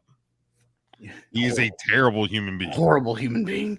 But again, maybe, and I'm not sitting here saying it's a guarantee, but maybe he doesn't go down all the roads he went down. No, I want to watch this now. Shit. I can see it. All right, that was a good one. I love that topic. Yeah, that was good. I like that. All right. Final topic of the evening. The wheel. Spin the wheel. Make the deal. We brought the wheel back. Of fortune. Quick, someone traffic with Pat Sajak in his like squished face. Somebody get Vanna White the fuck out of here, all right? Got a squished head. All right, so we added a couple topics to the big wheel. We have 5 topics for this spin of the wheel. Before you actually spin it, after you read all the topics, we should each say which one we want to win. Sure. Okay. Hulk Hogan's best movie. That's the one. I want that one to win. You're a horrible human being too for that. Which 80s tag team would you like to have active today? And then we have the 3 from last week. Sami Zayn world title window. Is it open or closed? Who is next from AEW to WWE? And one person who AEW could bring in that could harm them. Ernest, what do you want to win? Hogan's fucking movies. Wow, you two both are. No wonder you guys are like fucking boyfriend. You fucking retards. Jim? I want the Sami Zayn topic because it was mine. Greedy ass. I mean, if it's not if it's not Sami Zayn for the lack of being different, or for the pros of being different, I'll take the 80s tag team active. So, all right, wheel time and go. The wheel is currently spinning. We are going to discuss big money. Which 80s tag team would you prefer to have active today? I like this. All right. Does anybody have one off the top of their head that they want to start with? I got one. Okay. Go ahead, Ernest. Powers of Pain. I was just say guest of the show, Ernest Christian, because he's not really a member of the show, but whatever. Apparently, yeah. Intern EJ, remember? Was that one? Yeah, Intern EJ. No, Powers of Pain. We the one I actually would like to reboot and bring down. I can get behind it. I don't hate that. I have one that I want to lead with that might have some more in the artillery bank. Wait. Why the Powers of Pain? I feel like I need an explanation on that one. His favorite tag team is the fucking I feel like they were misused in the fucking 80s, bro. They were a C-level knockoff of the Demolition, who were a B-level knockoff of the Legion of Doom. I thought they're better in ring than Demolition was, to be honest with you. But Demolition was already over that point, so. We're talking about the Powers of Pain, right? Powers of Pain, yes. But Barbarian and Warlord. Don't talk shit about Barbarian and Warlord. He'll beat your ass. Come on now. You've actually seen them have matches? Yeah, not terrible. I mean, have you watched Demolition? They're no worse than Demolition. I mean, come on. I mean, Listen, you leave Daddy Mac and Mac At Daddy. least Barbarians go on top of the rope. You know, high flyer once in a while. Demolitions. I love that their gimmick was, we don't go to dungeon sex gay parties. The only other one I play with, well, I don't want to steal anyone else's in case someone has the same name. So, I mean, isn't the obvious answer the Road Warriors? Like, is that too easy? Right? Okay, no. But here's my thing. I'm sorry to interrupt. If the demolition, if the Legion existed now, do you really think they'd be having great matches with like the Usos? no, probably not. I think they would be so mismatched that they actually wouldn't be thriving today. I think Demolition would have great matches with the Usos because the Usos know what it's like for chains and whips. See how they've been in jail all those times. Oh my God. Oh my God, Mike. Why really, dude? That's fucked up. And he fucking killed Jim. Oh, I got Jim again. He's I love dead. this game. He's dead.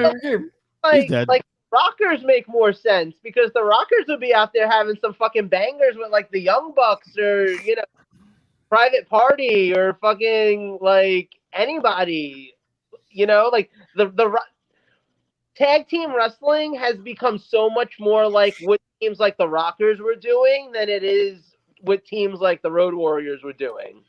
See, I will disagree with you because I feel that the teams nowadays would fit the Road Warriors because what were the Road Warriors doing in the fucking 80s and 90s?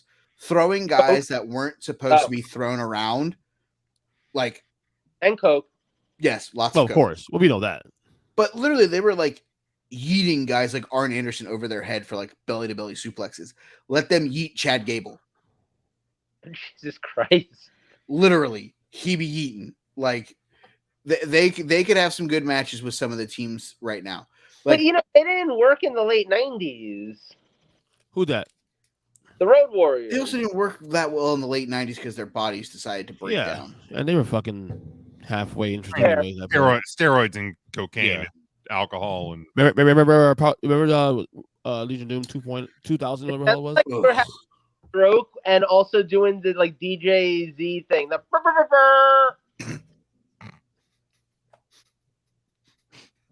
What's wrong with you, Joe? There's a lot of things. There's a lot of things wrong with him. Oh my God! Who has another one? I'll give my first answer since I haven't given one of those yet. Sorry. Go ahead.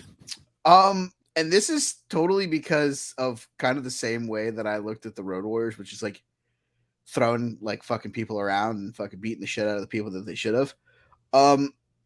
Give me Rick and Scott Steiner. Fuck yeah. They were working today. Oh fuck yeah, they would. Like, yeah, let's see like one of those like Scott Steiner like Randy Orton-esque fucking side like the slams, the fucking scoop slams. Fucking just snaps it off real quick on someone. Hell yeah. What's the dream match?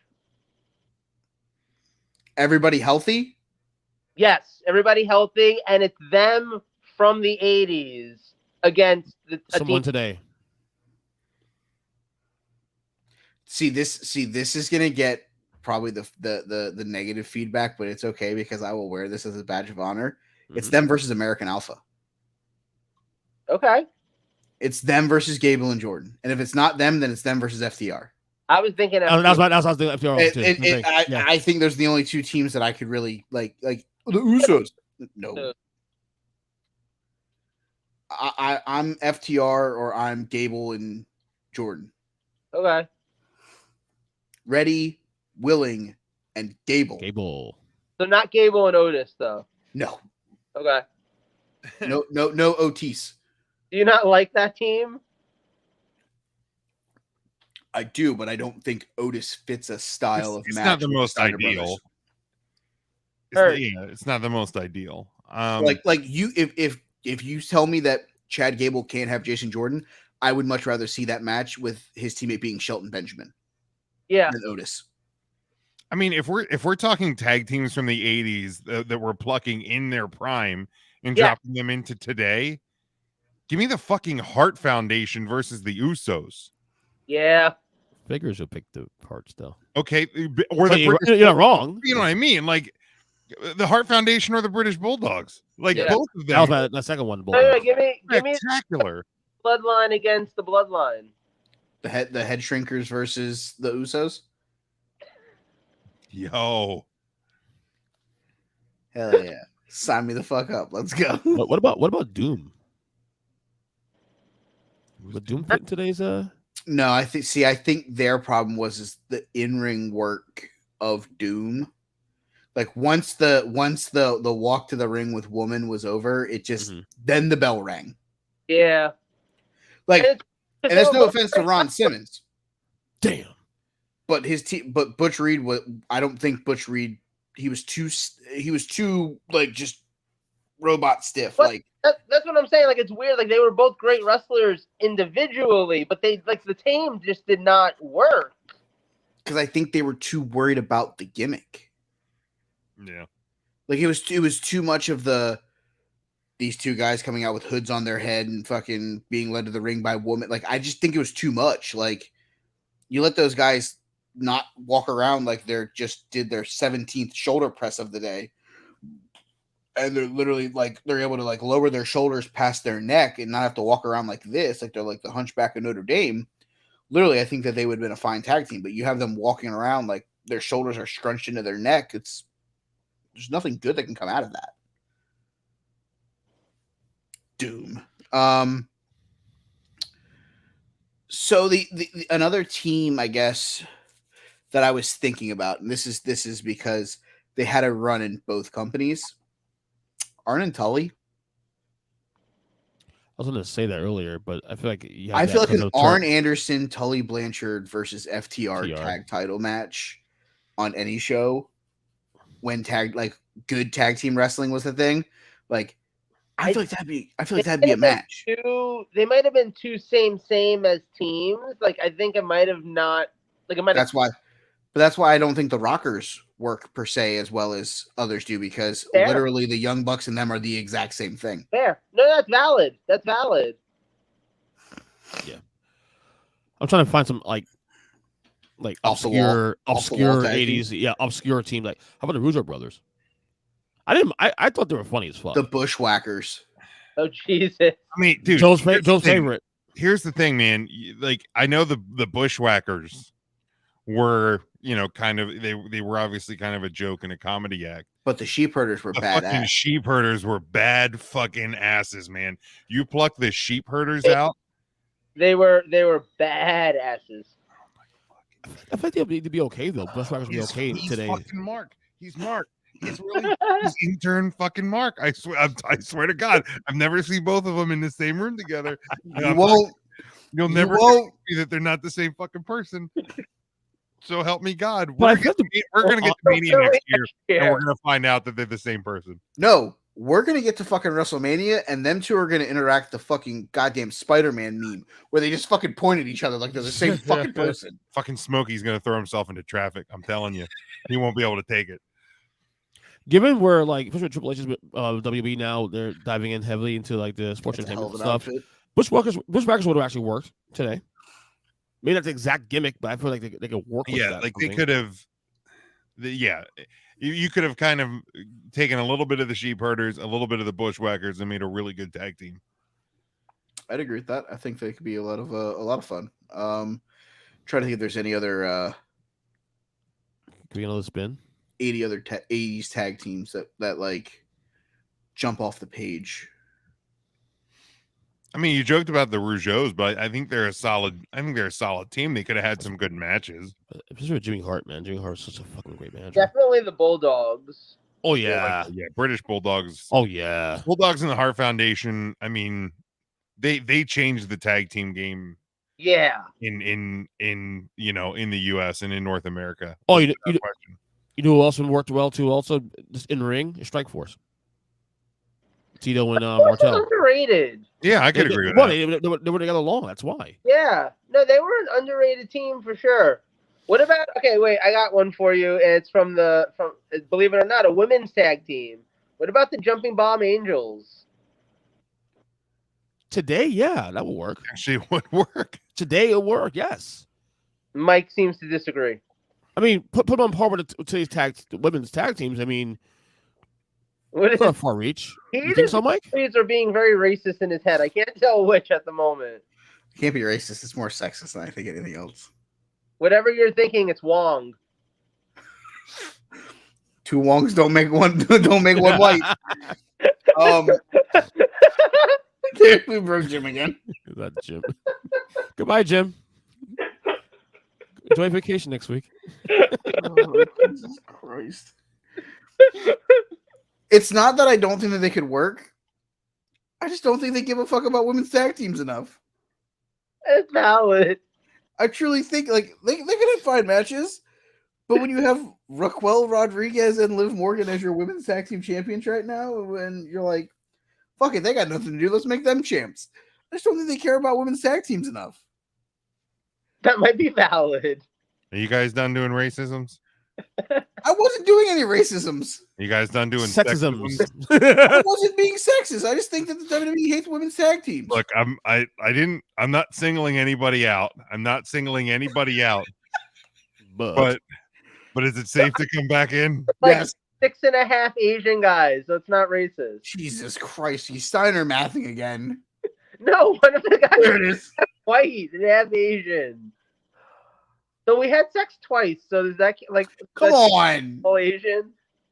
You know what? Intern mark him. Fucking mute him and let him wear himself out. Fucking come on. Come on, man. Thank you. Is there any other 80s tag? Oh, I have. Can you know spin the wheel? Or is that all? Oh, sorry, I had to let that one out. Sorry. I don't think we have any like. Do we have any that would like go short? Because like kind of in that weird. Hogan movie. The Hogan one will Yes. definitely will. Because there's only one correct answer, and it's Suburban Commando. There's one there's correct no answer, and it's correct none answer. of them. You know, No, Suburban Commando's a classic. there is one correct answer. Mr. Nanny. One. It's after you get done watching them all, you call a lawyer and you ask them to sue for fucking emotional distress. Because why did you just sit through Hulk Hogan movies? Oh, wait, no. Are we like when you say Hulk Hogan movie, you mean any movie that Hulk Hogan is in? Yes. The answer is Rocky 3. Thank you. Yeah, I mean Uh-huh. That's valid. 100%. That's 100%. Stamp it. Thunder Lips in the flesh, baby, Yep. and move on with our lives. Yeah. Valid. He ain't lying. You like Mr. Nanny? Nobody. Nanny. I did when I was 6. You know what Mr. Nanny reminds me of? What's Triple that? H playing the chaperone. Good. Oh my god, you just gave me PTSD, motherfucker. Oh my god, we might have to do a just favorite WWE Studios film. Jesus Christ, why? So the one time I went to a Monday Night Raw live in Hershey, it was when The Chaperone was coming out.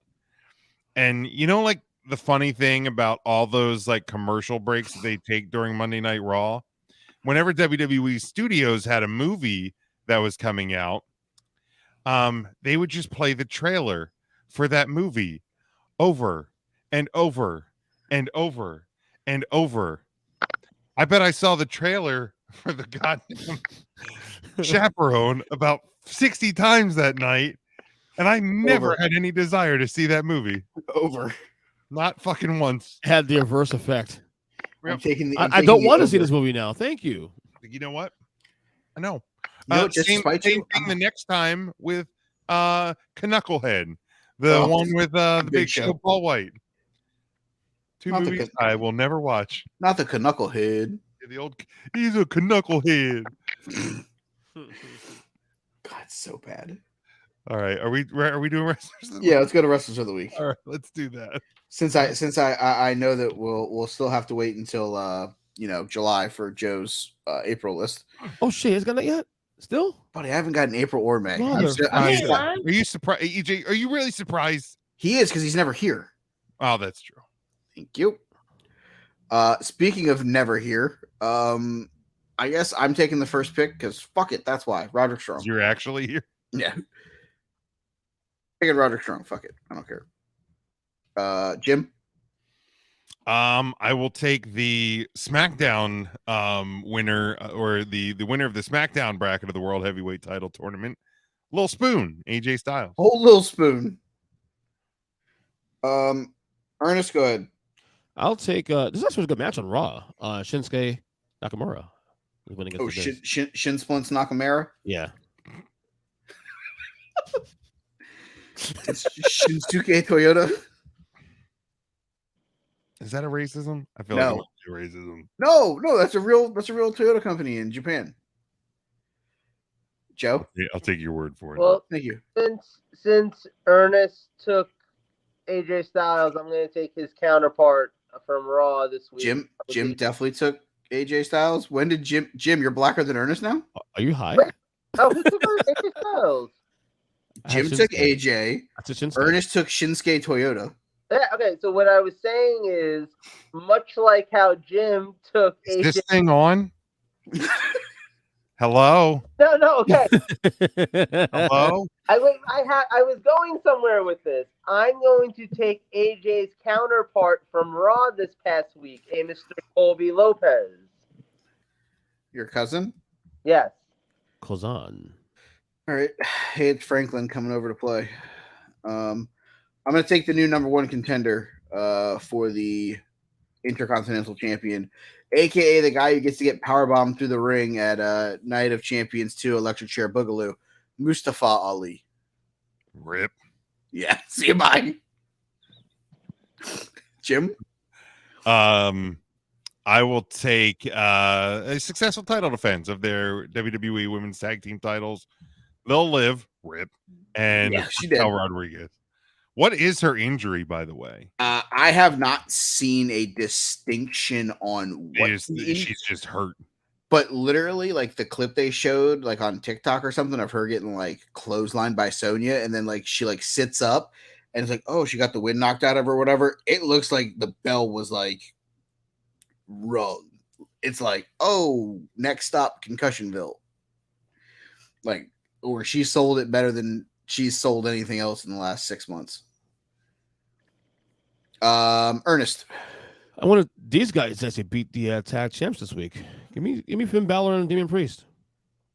God damn it, that was mine. Great job. So reportedly, it's a minor injury. Which one? But they're not saying what it is. So. Hater, Liv Morgan. They're she's not expected to be out long, which is why they did the Ronda Shayna beatdown angle with Raquel, so that can kind of take her away for a little bit until Liv. Because they're definitely not defending at fucking Castles in the Sky. Yeah. Jesus, match is so good. Mania 19, Rock Austin. So what? Good. I thought that was an appropriate answer. I didn't say the other one. Thank God. Jesus, you want me to start boogalooing over here? I'm sitting in a chair. Thank God I'm not going to be here next week. Oh, come on. You're going to miss it. Don't lie. Joseph? I don't know. Ernest took my answer. Sorry, everybody. Here we go. That's not fair. It was my answer. And this is where we end up with having to somehow vote for like the random third person that nobody cares about for 16th place. I don't know. Give me somebody. I don't know. Who did shit? I'm trying to think. And I quote, who did shit? What AEW did? And I quote, Cody Rhodes? Who did shit? Cody Rhodes is doing some shit. Cora Jade won a match. Roxanne Cora Jade Perez. and Roxanne, they both advanced in the women's women's title tournament. He won't pick them. They're girls. Steve Macklin retained his title. The Coven retained their titles. No, Austin Theory wasn't even on the show. Oh, damn it. Roderick Strong beat Chris Jericho. Yeah. I already picked Roderick. Oh, you did. I already picked Roderick. I picked Roderick first. Oh, that's right. How about Jungle Jack Perry? Not Jungle Man. Not Jungle Man. Jungle Man. He's not Jungle Boy. He's Jungle Man. He's not a boy. He's a man. You're gonna miss us next week, Jim. How about Speedball Mike Bailey? He won a match in the fucking Best of the Super Juniors. How about Ace Steel? God, what? Jeez, this is what I'm talking about. A random guy that we don't fucking have to fucking vote for. Jesus Christ. Oh. I mean, because he may or may not have a job. Fuck him. That's what I have to say about Ace Steel. You can't fuck him. He bites. I also can't fuck him because I don't fuck guys. The defense mechanism. I can't. I fucking can't. I fucking can't. Jim, take me on vacation with you next week. Nope. Nope. You gotta deal with this shit. Does it mean no 3GT next week also? You got a tape show? No, the guys are gonna run it live. Oh shit! So Tim will be the host. They've done it without me before. I mean, yeah, a couple of years though. It's been a while. Where they did it one time last summer. Yeah, he took at least a week or two off last summer that they did it, because I think one of the weeks I was actually on the show. Yeah, I think you were. And the other week I think it was just Tim and Ryan, because I was in the chat the whole time fucking with them. That's oh yeah, and they had the guys from Three Legacies on. Yeah, I think that was a whole one. So Jim, before we get out of here, where are we vacationing? Actually, next week we're just going to the movies. The Burt Kreischer, the Machine movies coming out. Oh yeah, okay. And the theater, like 5 minutes from our house, actually has a showing of like the premiere where they actually like are gonna live stream from the red carpet to the movie theater, plus show the movie. Oh wow!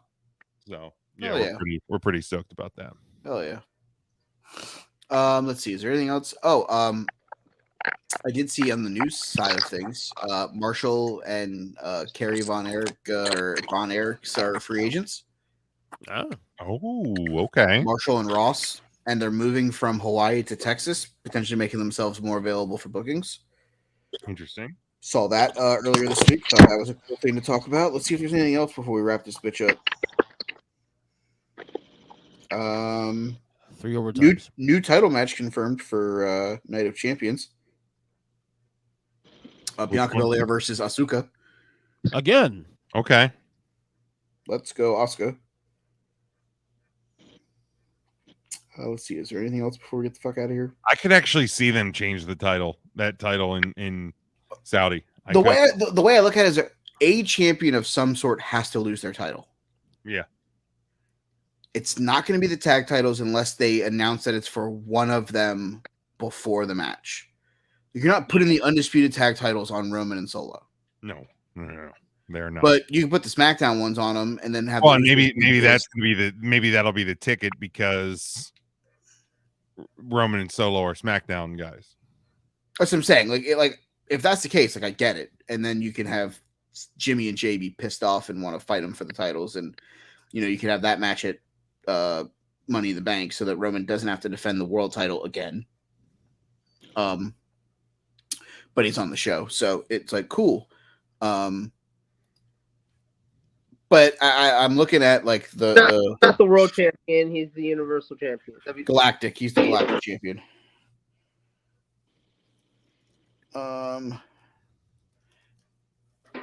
Just because I think at this point, like what like Theory of Relativity is defending against who? Pull up the card here. Does he have a distinct opponent? All right, Night of Champions 2023. We got Seth versus AJ, Cody versus Brock, KO versus the Bloodline, Gunther versus Mustafa Ali, and Bianca versus Asuka. Those are the only ones announced so far. So nothing for Theory of Relativity. Gunther ain't losing. I don't. If it's for the undisputed tag titles, I don't think KO and Sammy are losing. Obviously, world title match. Yeah, I could honestly see Asuka winning there, and I think you get the start of the Bianca heel turn, and you don't get the blowback that I think you would get with the U.S. crowd. I don't think you would either. I think the crowd will actually be excited for it. I think that's a safe. I think that'd be a safe way to get the belt off of, because she's already passed the record for the longest reign. So yeah, I'm 99% sure. And last thing before we get to our closing thoughts, LA Knight and Rick Boogs, Electric Boogaloo. Boogie Nights. The Boogie Nights, baby. I saw a tweet on that saying that. I hate that I love it. I hate that I love it. My only I have one small problem with the name. What is it? There's already been a tag team called the Boogie Nights. Really? But they're not going to be. Yeah, I mean, on At the E? WCW. Okay. No, they were on the they're going to be the Boogie Nights. Was it fucking Disco Inferno and somebody else? It was Alex. it was Alex Wright and fucking Right. Disco I remember that. Inferno. Yes. But wait, but then there have been two because there was also a team on the Indies like when ROH began around 2002 that were named the Boogie Nights.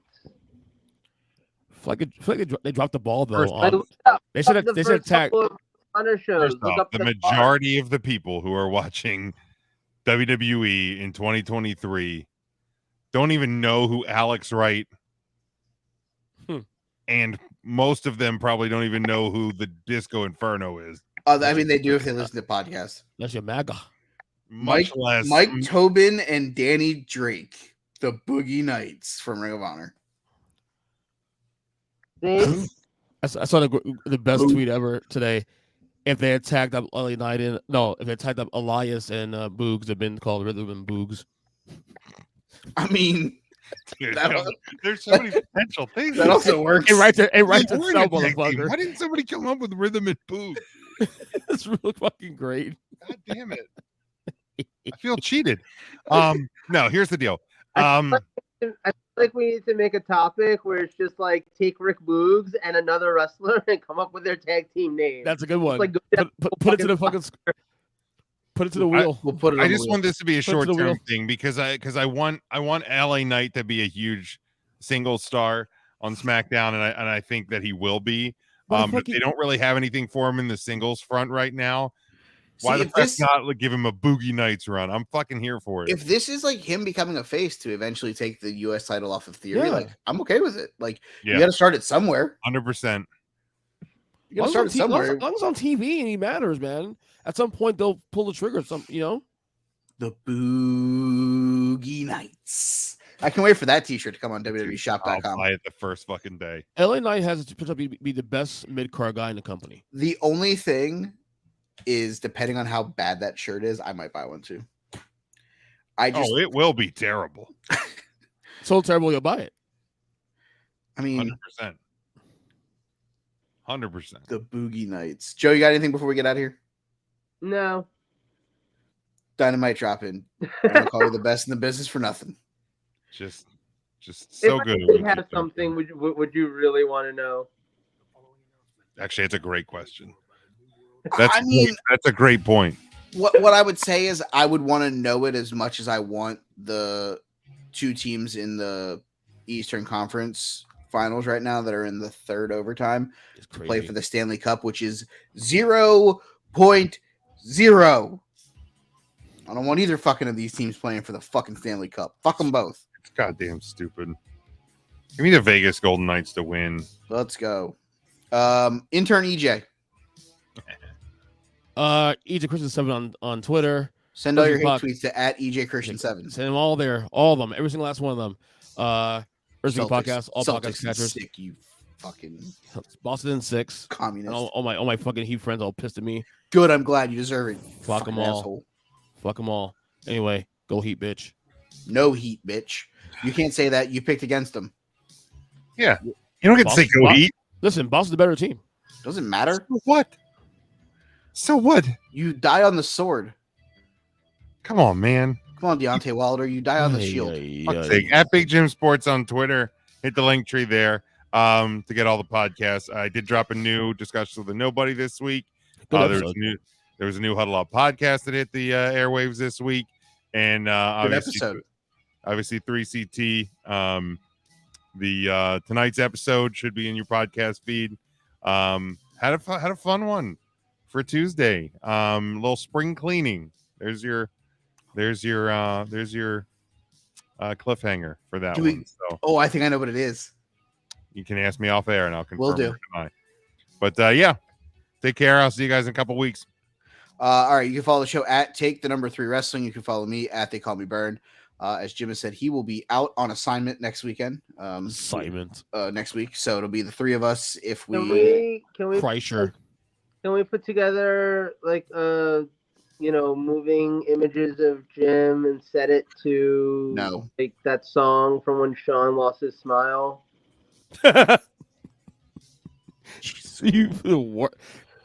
Let's go home. Okay, you can follow us. We'll see you next week for a previewing of all 17 shows that are happening the fall that weekend.